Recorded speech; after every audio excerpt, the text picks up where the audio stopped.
You might spend hours working out, avoid carbs, and carefully log every calorie you eat, yet long-term results often never come. The reality is that nearly 95% of diets fail over time, and many people eventually regain the weight they lost. It feels unfair, but there's a biological reason behind it. When you diet aggressively, your body reacts as if food is scarce. Your metabolism slows down to conserve energy, and hunger hormones like ghrelin increase, pushing you to eat more. From a survival standpoint, your brain assumes you're facing starvation. Your body isn't concerned about appearance goals. Its priority is simply staying alive. But here's something interesting. Japan has one of the lowest obesity rates in the world, around 4.5%, while the United States sits close to 40%. At the same time, Japan consistently ranks among countries with the highest life expectancy. What makes this surprising is that Japanese diets still include foods many people blame for weight gain: rice, noodles, and plenty of snacks available in convenience stores. So what explains the difference? It's not genetics. Some people assume Japanese people smoke less. In reality, about 25% of Japanese men smoke, compared with roughly 13% of American men. Others think they simply exercise more, but only about 3.3% of people in Japan hold gym memberships, compared with over 20% in the United States. So why do they remain lean? The answer isn't extreme dieting or punishing workouts. Instead, it comes down to everyday habits built into daily life. These habits shape how people eat, move, and interact with food. You don't need to move to Tokyo or spend months reading complicated nutrition research. The key ideas are surprisingly simple. Here are 9 practical habits commonly seen in Japan that help maintain a healthy body weight without strict dieting. First, taste preferences are shaped early in life. In many American schools, lunches often include highly processed foods like tater tots or sloppy joes. These meals are frequently supplied by large food companies focused on keeping costs low. Japanese school lunches work differently. Meals are typically planned by nutritionists and prepared fresh, often including rice, vegetables, fish, soup, and fermented sides. Processed junk food is rarely part of the menu. Because of this, children grow up becoming familiar with natural flavors rather than overly sweet or heavily processed foods.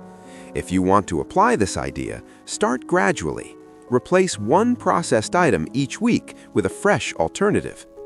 Second, convenience foods are structured differently.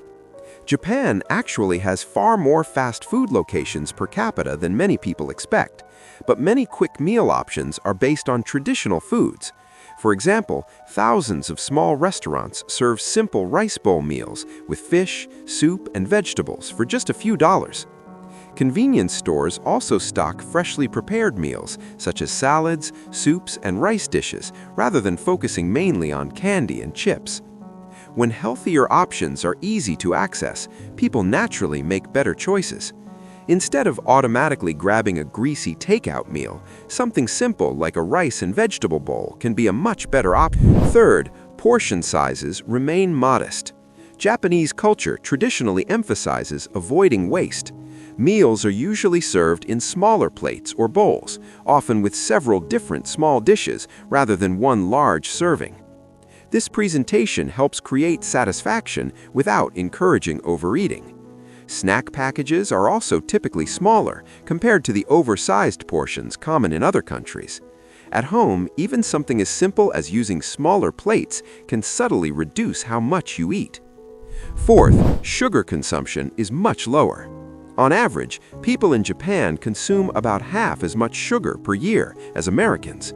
Studies have shown that reducing sugar intake can actually reset taste sensitivity, making sweet foods taste stronger over time. Even soda consumption is drastically different. Americans drink roughly 154 liters per year, while Japanese consumption is closer to 30 liters.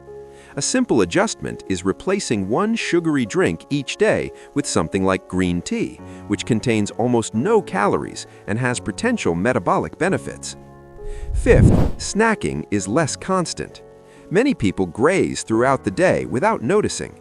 In contrast, traditional Japanese eating patterns focus mainly on 3 structured meals. Snacks are eaten intentionally rather than continuously.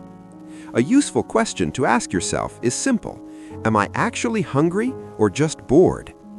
Sixth, meal timing tends to stay consistent. Breakfast, lunch, and dinner usually occur at roughly the same times each day.